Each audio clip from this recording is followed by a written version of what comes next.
ನಮ್ಮನ್ನು ಅತ್ಯಧಿಕವಾಗಿ ಪ್ರೀತಿಸುವ ತಂದೆಯಾದ ದೇವರ ಮಧುರ ನಾಮಕ್ಕೆ ಕೋಟಿ ಕೋಟಿ ಸ್ತೋತ್ರಗಳನ್ನ ಸಲ್ಲಿಸುತ್ತಾ ಬೆಳಗಿನ ಜಾವದಲ್ಲಿ ಎಚ್ಚರವಾಗಿದ್ದು ಪ್ರಾರ್ಥಿಸಿ ಕಾರ್ಯಕ್ರಮಕ್ಕೆ ಹಸಿರೆಸರಾಗಿ ಕೂಡಿ ಬಂದಿರುವಂತಹ ದೇವರ ಮಂದಿಗೆ, ದೇವರ ಮಕ್ಕಳಿಗೆ ಬೆಳಗಿನ ಜಾವದಲ್ಲಿ ಹೃತ್ಪೂರ್ವಕವಾದ ಸ್ವಾಗತವನ್ನು ಬಯಸುವಂತನಾಗಿದ್ದೇನೆ. ಇವತ್ತು ವಿಶೇಷವಾಗಿ ನಮ್ಮ ಮಧ್ಯದಲ್ಲಿ ಸಹೋದರ ಸಂದೀಪ್ ಅವರಿದ್ದಾರೆ.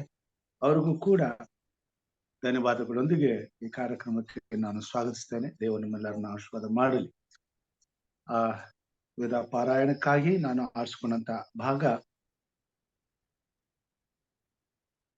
ಕೀರ್ತನೆಗಾರನು ಬರೆದಂತಹ ಕೀರ್ತನೆ 119ನೇ ಅಧ್ಯಾಯ 97ರಿಂದ 104ನೇ ವಚನದ ತನಕ. ಕೀರ್ತನೆಗಾರನು ಬರೆದ ಕೀರ್ತನೆ 119ನೇ ಅಧ್ಯಾಯ 97ರಿಂದ 104ನೇ ವಚನದ ತನಕ. ನಿನ್ನ ಧರ್ಮಶಾಸ್ತ್ರವು ನನಗೆ ಎಷ್ಟೋ ಪ್ರಿಯವಾಗಿದೆ, ದಿನವೆಲ್ಲ ಅದೇ ನನ್ನ ಧ್ಯಾನ. ನಿನ್ನ ಆಜ್ಞೆಗಳ ಮೂಲಕ ನನ್ನ ವೈರಿಗಳಿಗಿಂತ ಬುದ್ಧಿವಂತನಾಗಿದ್ದೇನೆ. ಸದಾಕಾಲವೂ ಅವೇ ನನಗಿವೆ. ನಿನ್ನ ಕಟ್ಟಳೆಗಳು ನನ್ನ ಧ್ಯಾನವಾಗಿರುವುದರಿಂದ ನನ್ನ ಉಪಾಧ್ಯಾಯರಿಗಿಂತ ಜ್ಞಾನಿಯಾಗಿದ್ದೇನೆ. ನಿನ್ನ ನೇಮಗಳನ್ನು ಕೈಕೊಂಡಿರುವುದರಿಂದ ಹಿರಿಯರಿಗಿಂತ ವಿವೇಕಿಯಾಗಿದ್ದೇನೆ. ನಿನ್ನ ವಾಕ್ಯವನ್ನೇ ಅನುಸರಿಸಬೇಕೆಂದು ನನ್ನ ಕಾಲುಗಳನ್ನು ಯಾವ ಕೆಟ್ಟ ದಾರಿಗೂ ಹೋಗದಂತೆ ಕಾದಿದ್ದೇನೆ. ನಾನು ನಿನ್ನ ವಿಧಿಗಳಿಂದ ಸ್ವಲ್ಪವೂ ತಪ್ಪಿ ಹೋಗಲಿಲ್ಲ, ಯಾಕಂದರೆ ನೀನು ನನ್ನನ್ನು ಬೋಧಿಸಿದಿ. ನಿನ್ನ ನುಡಿಗಳು ನನ್ನ ನಾಲಿಗೆಗೆ ಎಷ್ಟು ರುಚಿಯಾಗಿವೆ, ಅವು ನನ್ನ ಬಾಯಿಗೆ ಜೇನುತುಪ್ಪಕ್ಕಿಂತಲೂ ಸಿಹಿಯಾಗಿವೆ. ನಿನ್ನ ನೇಮಗಳ ಮೂಲಕ ವಿವೇಕಿಯಾದೆನು, ಮಿಥ್ಯ ಮಾರ್ಗವನ್ನೆಲ್ಲ ಹಾಗೆ ಮಾಡುತ್ತೇನೆ. ದೇವರ ವಾಕ್ಯ ಭಾಗಕ್ಕಾಗಿ ಸ್ತೋತ್ರವನ್ನ ಸಲ್ಲಿಸುತ್ತಾ ಕೂಡಿ ಬಂದಿರುವಂತಹ ಮಂದಿಗೆ ಪರಿಶುದ್ಧವಾದಂತ ರಕ್ಷಕನಾದಂತ ಯೇಸು ಕ್ರಿಸ್ತನ ಮಧುರ ನಾಮದಲ್ಲಿ ಹೃತ್ಪೂರ್ವಕವಾದ ಸ್ವಾಗತವನ್ನು ಕೋರ್ತೇನೆ. ಈ ಸಮಯದಲ್ಲಿ ನಮ್ಮ ಮಧ್ಯದಲ್ಲಿ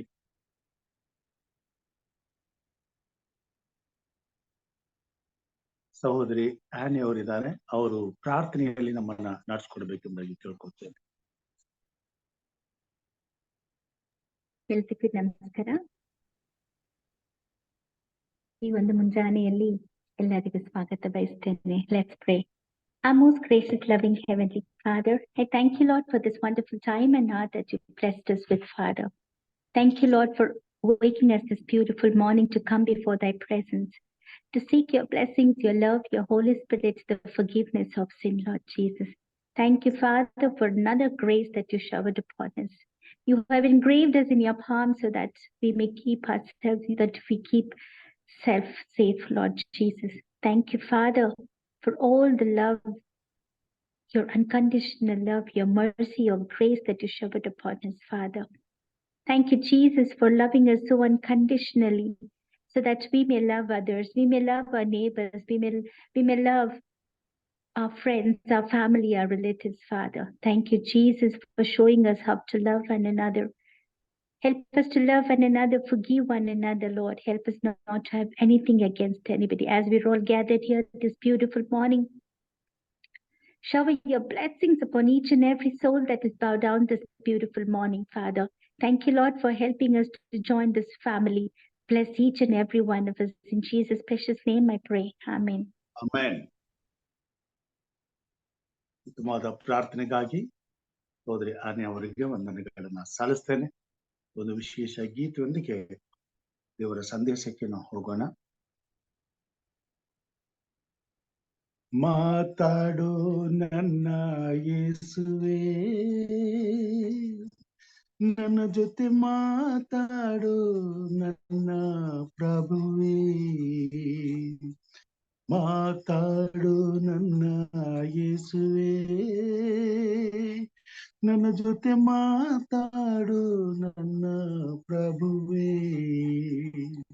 ನಿನ್ನ ಮಾತುಗಳು ಜೀವದ ಬುಗ್ಗೆಗಳು, ನಿನ್ನ ಮಾತುಗಳು ಪ್ರಾಣ ಕೊಡುವವು, ನಿನ್ನ ಮಾತುಗಳು ಜೀವದ ಬುಗ್ಗೆಗಳು, ನಿನ್ನ ಮಾತುಗಳು ಪ್ರಾಣ ಕೊಡುವವು, ನಿನ್ನ ವಾಕ್ಯಗಳು ಕಾಲಿಗೆ ದೀಪವು, ನನ್ನ ದಾರಿಗೆ ಬೆಳಕು ಆಗಿದೆ, ನಿನ್ನ ವಾಕ್ಯಗಳು ಕಾಲಿಗೆ ದೀಪವು, ನನ್ನ ದಾರಿಗೆ ಬೆಳಕು ಆಗಿದೆ, ನನ್ನ ದಾರಿಗೆ ಬೆಳಕು ಆಗಿದೆ.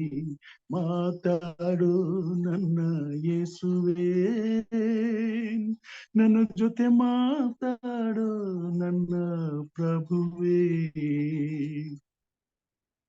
ಬಾಯಾರಿದ ಜಿಂಕೆ ನೀರನ್ನು ಬಯಸಿದೆ, ಬಾಯಾರಿದ ಜಿಂಕೆ ನೀರನ್ನು ಬಯಸಿದಂತೆ ನನ್ನ ಮನವು ನಿನ್ನನ್ನು ಬಯಸಿದೆ, ನನ್ನ ಮನವು ನಿನ್ನನ್ನು ಬಯಸಿದೆ, ನಿನ್ನ ನುಡಿಗಳು ಜೇನಿಗಿಂತ ಸಿಹಿಯೋ, ನಿನ್ನ ಮಾತುಗಳು ತುಪ್ಪಕ್ಕಿಂತ ರುಚಿಯೋ, ನಿನ್ನ ನುಡಿಗಳು ಜೇನಿಗಿಂತ ಸಿಹಿಯೋ, ನಿನ್ನ ಮಾತುಗಳು ತುಪ್ಪಕ್ಕಿಂತ ರುಚಿಯೋ, ನಿನ್ನ ಮಾತುಗಳು ತುಪ್ಪಕ್ಕಿಂತ ರುಚಿಯೋ.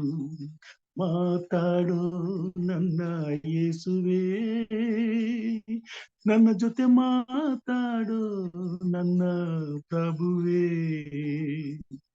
ಅಬ್ರಹಾಮನಿಗೆ ಬಾಯೆಂದು ಕರೆದೆ, ಮೋಸೆ ಆರೋನರಿಗೆ ಹೋಗಿ ಎಂದು ಹೇಳಿದೆ, ಅಬ್ರಹಾಮನಿಗೆ ಬಾಯೆಂದು ಕರೆದೆ, ಮೋಸೆ ಆರೋನರಿಗೆ ಹೋಗಿ ಎಂದು ಹೇಳಿದೆ, ಎಲಿಯನಿಗೆ ನೀನು ಹೇಳು ಎಂದು ಹೇಳಿದೆ, ಸಮುವೇಲನಿಗೆ ಹೆಸರೆತ್ತಿ ಕರೆದೆ, ಎಲಿಯನಿಗೆ ನೀನು ಹೇಳು ಎಂದು ಹೇಳಿದೆ, ಸಮುವೇಲನಿಗೆ ಹೆಸರೆತ್ತಿ ಕರೆದೆ, ಹಾಗೆ ನೀನು ನನಗೆ ಮಾತಾಡು, ಮಾತಾಡು ನನ್ನ ಪ್ರಭುವೇ, ನನ್ನ ಜೊತೆ ಮಾತಾಡು ನನ್ನ ಪ್ರಭುವೇ, ಮಾತಾಡು ನನ್ನ ಯೇಸುವೇ, ನನ್ನ ಜೊತೆ ಮಾತಾಡು ನನ್ನ ಪ್ರಭುವೇ. Praise the Lord. ದೇವರ ನಾಮಕ್ಕೆ ಸ್ತೋತ್ರವನ್ನ ಸಲ್ಲಿಸುತ್ತಾ ಈ ಸಮಯದಲ್ಲಿ ದೇವರ ವಾಕ್ಯವನ್ನ ತಿಳಿಸಲು ನಮ್ಮ ಜೊತೆಗೆ ನಮ್ಮ ಸಹೋದರರು ಸಹೋದರರಂತ ಸಂದೀಪ್ ಅವರು ಕೊಳ್ಳೇಗಾಲದ ಡಿಡಿ ಶಾಲೆಯಲ್ಲಿ ಅಂದ್ರೆ ಡೆಫ್ ಅಂಡ್ ಡೆಫ್ ಮಕ್ಕಳ ಶಾಲೆಯಲ್ಲಿ ಅವರು ಉಪಾಧ್ಯಾಯರಾಗಿ ಸೇವೆ ಸಲ್ಲಿಸುತ್ತಿದ್ದಾರೆ. ಅವರು ನಮ್ಮ ಜೊತೆಯಲ್ಲಿದ್ದಾರೆ. ಈ ಸಮಯದಲ್ಲಿ ಅವರನ್ನ ಹೃತ್ಪೂರ್ವಕವಾಗಿ ಮತ್ತೊಮ್ಮೆ ಸ್ವಾಗತಿಸ್ತೇನೆ. ದೇವರು ಅವರನ್ನ ತನ್ನ ಆತ್ಮನ ಬಲದಿಂದ ನಡೆಸಿ ತನ್ನನ್ನ ಮಹಿಮೆ ಪಡಿಸಿಕೊಳ್ಳುವಾಗೆ ಕಾರ್ಯ ಮಾಡಲಿ. ಸಹೋದರ ಸಂದೀಪ್ ಅವರೇ, ಇದು ನಿಮ್ಮ ಸಮಯ.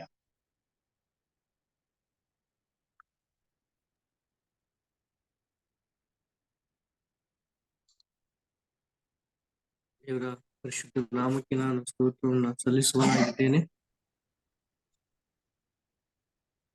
ಕೊಟ್ಟಂತ ಅವಕಾಶಕ್ಕಾಗಿ ಬೋಧಕರಿಗೂ ಕೂಡಿ ಬಂದಿರುವಂತ ನಿಮ್ಮೆಲ್ಲರಿಗೂ ಯೇಸು ಕ್ರಿಸ್ತನ ಹೆಸರಿನಲ್ಲಿ ವಂದನೆಯನ್ನ ಹೇಳ್ತೇನೆ.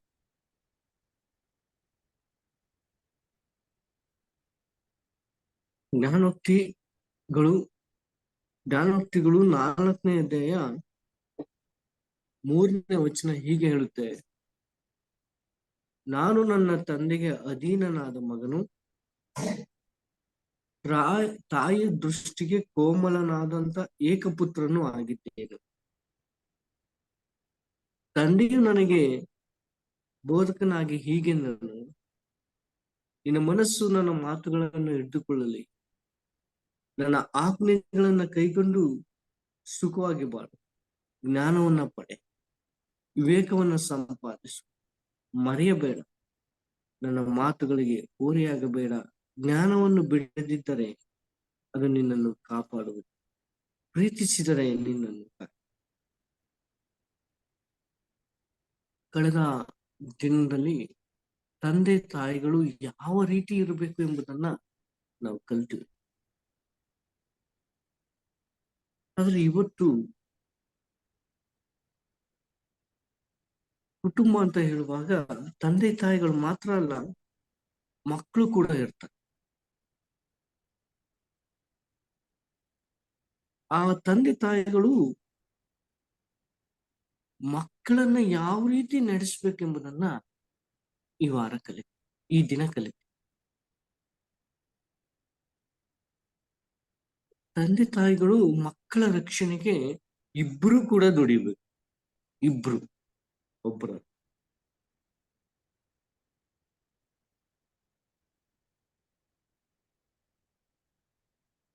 ಒಂದು ವೇಳೆ ದೇವರು ಪರಲೋಕದಿಂದ ನೋಡುವಾಗ ದೇವ್ರಿಗೆ ಸಂತೋಷ ಆಗ್ತದೆ. ನಾನು ಇವರಿಗೆ ಮಕ್ಕಳು ಕೊಟ್ಟದಕ್ಕೂ ಸಾರ್ಥಕ ಅಂತ. ದೇವರು ನಮ್ಮನ್ನ, ಅಂದ್ರೆ ಆತನ ಮಕ್ಕಳಾದ ನಮ್ಮನ್ನ ಯಾವ ರೀತಿ ಕಣ್ಣಲ್ಲಿ ಕಣ್ಣಿಟ್ಟು ನಡೆಸ್ತಾನೋ ಅದೇ ರೀತಿ ನಮಗೆ ಕೊಟ್ಟಿರುವಂತ ಮಕ್ಕಳನ್ನ ನಾವು ಕಣ್ಣಲ್ಲಿ ಕಣ್ಣಿಟ್ಟು ದೇವರ ರಾಜ್ಯಕ್ಕೆ ನಡೆಸಬೇಕು. ದೇವರ ರಾಜ್ಯಕ್ಕೆ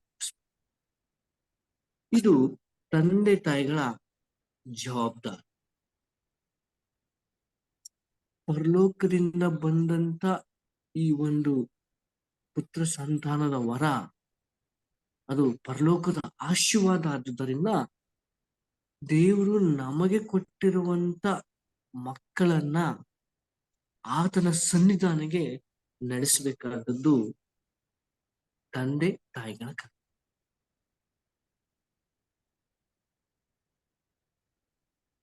ಈ ಲೋಕಕ್ಕೆ ಸೀಮಿತವಾದಂತ ಕಾರ್ಯಗಳಿಗೆ ಮಾತ್ರ ನಾವು ಅವರನ್ನ ನಡೆಸಬಾರ್ದು. ನಿತ್ಯಕ್ಕೂ ಪರಲೋಕದ ಮಾರ್ಗಕ್ಕೆ, ಆತನ ಕಾರ್ಯಗಳಿಗೆ ನಾವು ಅವರನ್ನ ನಡೆಸಬೇಕು. ಇಲ್ಲಿ ದಿ ಅಡ್ವೆಂಟಿಸ್ಟ್ ಹೋಮ್ ಅನ್ನೋ ಪುಸ್ತಕದಲ್ಲಿ ವೈಟಮ್ನವ್ರು ಹೇಳೋದು, ತಂದೆ ತಾಯಿ ಇಬ್ರು ಕೂಡ ಮಕ್ಕಳ ರಕ್ಷಣೆಯ ವಿಷಯದಲ್ಲಿ ಕೈ ಹಾಕ್ತಾರೆ. ಒಂದು ವೇಳೆ ತಂದೆಗೆ ಮಕ್ಕಳನ್ನ ಬಿಟ್ಟು ಬಿಡೋದು ಅಥವಾ ತಾಯಿಗೆ ಮಕ್ಕಳನ್ನ ಬಿಟ್ಟು ಬಿಡೋದು ಸರಿಯಾದ ಕಾರ್ಯವಲ್ಲ. ಇಬ್ರು ಸೇರ್ಬೇಕು. ಕೆಲವರು ತಂದೆ ಏನ್ ಮಾಡ್ತಾರೆ ಅಂದ್ರೆ, ನಾನು ಹೊರಗಡೆ ಕೆಲಸ ಮಾಡ್ತೀನಮ್ಮ, ದಯಮಾಡಿ ಮಕ್ಕಳ ಜವಾಬ್ದಾರಿಯನ್ನ ನೀನು ತಕೋ ಅಂತ ಅನೇಕ ತಂದೆ ತಾಯಿಗಳು ತಂದೆ ಆದವರು ಹೇಳ್ತಾರೆ. ಆದ್ರೆ ತಾಯಿ ಆದವಳು ಕರುಳಿನ ಸಂಬಂಧ ಇರುವಂತ ಆ ತಾಯಿ ಮಕ್ಕಳನ್ನ ಅಷ್ಟು ದಂಡಿಸಿ ಬೆಳೆಸಲ್ಲ, ಪ್ರೀತಿಯಿಂದ ಬೆಳೆಸ್ತಾರೆ. ಆ ಮಗು ತಾಯಿ ಅಂದ್ರೆ ಭಯ ಪಡಲ್ಲ. ಯಾರು ತಾಯಂದ್ರಿಗೆ ಹೆಚ್ಚಾಗಿ ಭಯ ಪಡಲ್ಲ, ಮಕ್ಕಳು ತಂದೆಗೆ ಭಯ ಪಡ. ಆದ್ರೆ ತಂದೆ ಆದಂತವ್ರು ಸಂಪೂರ್ಣವಾಗಿ ತಾಯಿಗೆ ಬಿಟ್ಟು ಬಿಡುವಾಗ ಆ ತಾಯಿಯ ನೆರಳಿನಲ್ಲಿ ಮಕ್ಕಳು ಸರಿಯಾದ ರೀತಿಲಿ ಕೆಲವರು ಬರಲ್ಲ, ಕೆಲವರು ಇಂಥ ಪರಿಸ್ಥಿತಿ ಕೆಲವ್ರ ಮನೆಗಳಲ್ಲಿ ಇದೆ, ಸತ್ಯವೇದದಲ್ಲೂ ಇದೆ. ಫಾರ್ ಎಕ್ಸಾಂಪಲ್, ಇಸಾಕನಿಗೆ ಇಬ್ಬರು ಮಕ್ಕಳು, ಒಬ್ನು ಏಸಾವ, ಒಬ್ನು ಯಾಕೋಬ. ಆ ಯಾಕೋಬನು ತಾಯಿಯ ನೆರಳಲ್ಲಿ ಬೆಳೆದ, ಏಸಾವ ತಂದೆ ನೆರಳಲ್ಲಿ ಬೆಳೆದ. ನೋಡಿ, ವೈಟಮ್ನವ್ರು ಏನ್ ಹೇಳೋದು, ಇಬ್ರು ಮಕ್ಕಳ ವಿಷಯದಲ್ಲಿ ಇಬ್ರು ಕೈ ಹಾಕ್ಬೇಕು. ಆದ್ರೆ ಇಲ್ಲಿ ಒಬ್ಬೊಬ್ರು ಒಂದೊಂದು ಮಗನ್ನ ಇಟ್ಕೊಂಡಿದ್ರು, ತಮಗೆ ಪ್ರೀತಿಯಾಗಿ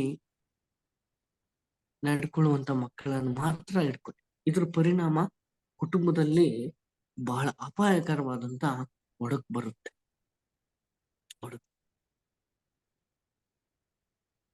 ಅದಕ್ಕೆ ತಂದೆ ತಾಯಿಗಳು ಮಕ್ಕಳ ವಿಷಯದಲ್ಲಿ ಇಬ್ರು ಕೂಡ ಜವಾಬ್ದಾರಿನ ಹೊಂದ್ಕೊಳ್ತಾರೆ. ಮಕ್ಕಳು ತಂದೆ ತಾಯಿಗಳು ಏನ್ ಮಾಡ್ತಾರೋ ಅದನ್ನ ಮಾಡ್ತಾರೆ. ಈ ಲೋಕಕ್ಕೆ ಮಾತ್ರ ಆ ತಂದೆ ತಾಯಿಗಳು ನಮ್ಮನ್ನ ನಡೆಸಬಾರ್ದು, ಆ ಲೋಕಕ್ಕೂ ಕೂಡ ನಮ್ಮನ್ನ ಅಮರತ್ವಕ್ಕೆ ನಡೆಸುವಂತ ತಂದೆ ತಾಯಿಗಳು, ಕ್ರೈಸ್ತ ತಂದೆ ತಾಯಿಗಳ. ಇವತ್ತು ಅದೆಷ್ಟೋ ಜನ ಮಕ್ಕಳು ತಂದೆ ತಾಯಿಗಳಿಗೆ ಗೌರವವನ್ನ ಕೊಡ್ತಾರೆ.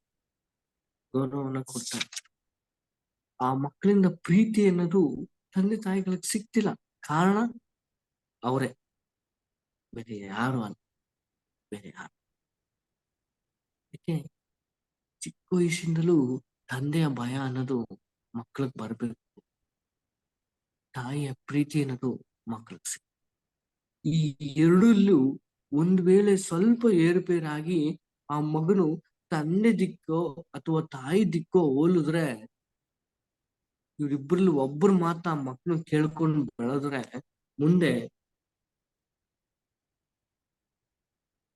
ಒಂದು ಅಪಾಯ ಆಗ್ತದೆ.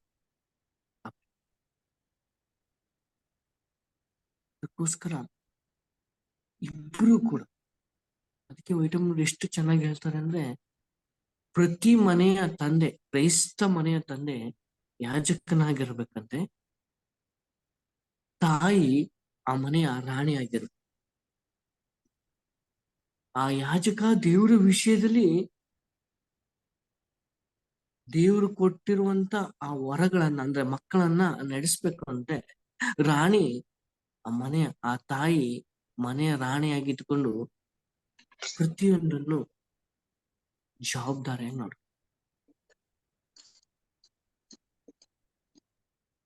ಪ್ರತಿ ವಿಷಯದಲ್ಲೂ ಕೂಡ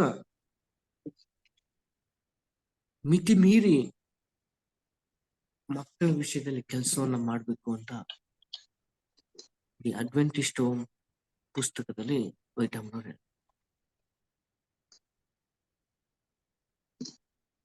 ಏನ್ ಹೇಳಕ್ ಇಷ್ಟಪಡ್ತಾರೆ ಅಂದ್ರೆ, ತಂದೆ ತಾಯಿ ಆದಂತ ಜವಾಬ್ದಾರಿಯನ್ನು ಹೊತ್ತುಕೊಂಡಿರುವಂತ ಆ ತಂದೆ ತಾಯಿಗಳು ಮಕ್ಕಳ ವಿಷಯದಲ್ಲಿ ಬಹಳ ಚಿಂತೆ ಉಳ್ಳವರಾಗಿ, ಯಾವಾಗಲೂ ಅವರು ನಮ್ಮ ಮಕ್ಕಳಲ್ಲ, ಅವರು ದೇವ್ರ ಮಕ್ಕಳು, ದೇವ್ರು ನಮಗ್ ಕೊಟ್ಟಿರುವಂತ ಮಕ್ಕಳು. ಅದನ್ನ ದೇವ್ರಿಗೆ ನಾವು ಪರಿಶುದ್ಧವಾಗಿ, ಇನ್ನಷ್ಟು ಪರಿಶುದ್ಧವಾಗಿ ಕೊಡ್ಬೇಕು ಅಂತ ಚಿಂತೆ.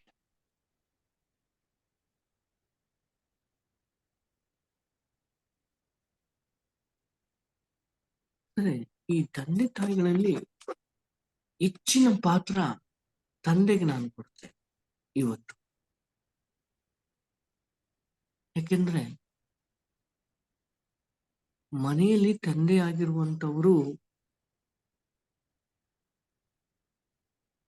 ಯಾಜಕನಾಗಿರುವಂತವನು ಮಕ್ಕಳ ವಿಷಯದಲ್ಲಿ ಬಹಳ ಜವಾಬ್ದಾರಿಯನ್ನ ಹೊಂದಿರುವಂತ ತಂದೆ. ಸತ್ಯವೇದ ಏನ್ ಹೇಳುತ್ತೆ ಅಂದ್ರೆ, ಅವನು ಕುಟುಂಬವನ್ನೇ ನಡೆಸಲಿಲ್ಲ ಅಂದ್ರೆ ಸಭೆಯನ್ನೇ ನಡೆಸಕ್ಕಾಗಲ್ಲ.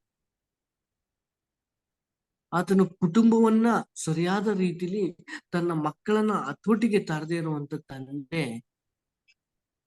ಸಮಾಜದಲ್ಲಿ ಯಾವ ಅಧಿಕಾರಿ ಆದ್ರೇನೋ, ಚರ್ಚಲ್ಲಿ ಬೋಧಕರಾದ್ರೇನೋ ಅಥವಾ ಚರ್ಚಲ್ಲಿ ಜವಾಬ್ದಾರಿಯುತ ಕೆಲಸವನ್ನ ಕೊಟ್ಟರು ಕೂಡ ಅವನು ನಿರ್ವಹಿಸ. ಅದಕ್ಕೆ ಮನೆಯ ಯಾಜಕನಾಗಿರುವಂತ ವ್ಯಕ್ತಿ ಬಹಳ ಪರಿಶುದ್ಧನಾಗಿರ್ಬೇಕು.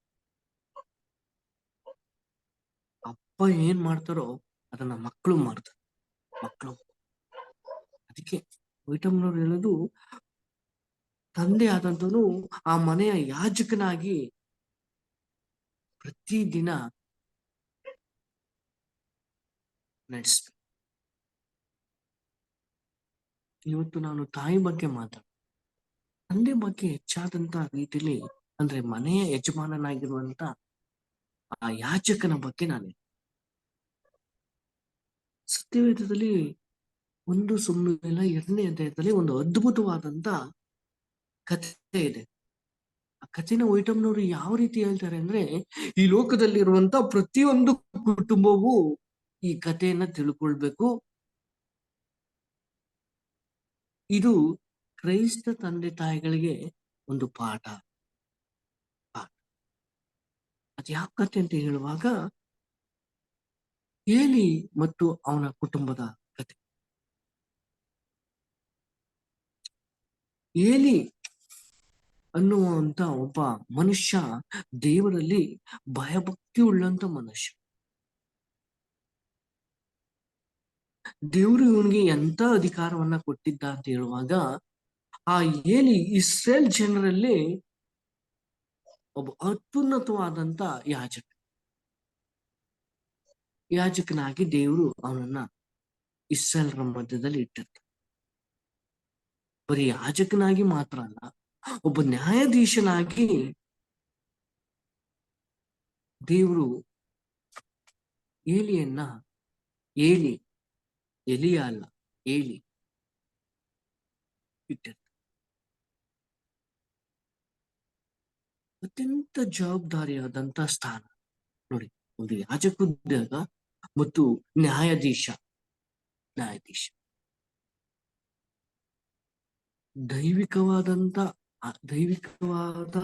ದೈವಿಕವಾಗಿ ಆಯ್ಕೆಯಾದಂತ ವ್ಯಕ್ತಿ ಈ ಏಲಿ. ಬಹಳ ಹೆಚ್ಚಿನ ಪ್ರಭಾವವನ್ನ ಬೀರಿದಂತ ಈ ಮನುಷ್ಯ ಅಷ್ಟೂ ಜನರಿಗೆ, ಇಸ್ರೇಲ್ ಜನರಿಗೆ ನ್ಯಾಯ ತೀರಿಸುವಂತ ವ್ಯಕ್ತಿ, ಯಾಜಕನಾಗಿದ್ದಂತ ವ್ಯಕ್ತಿ. ಇಂಥ ಒಂದು ಜವಾಬ್ದಾರಿತವಾದ ಸ್ಥಾನವನ್ನ ಪರಲೋಕದ ದೇವರು ಏಲಿಯನಿಗೆ ಕೊಟ್ಟಿರುವಾಗ, ಒಂದು ಚಿಕ್ಕ ದುಃಖಕರವಾದ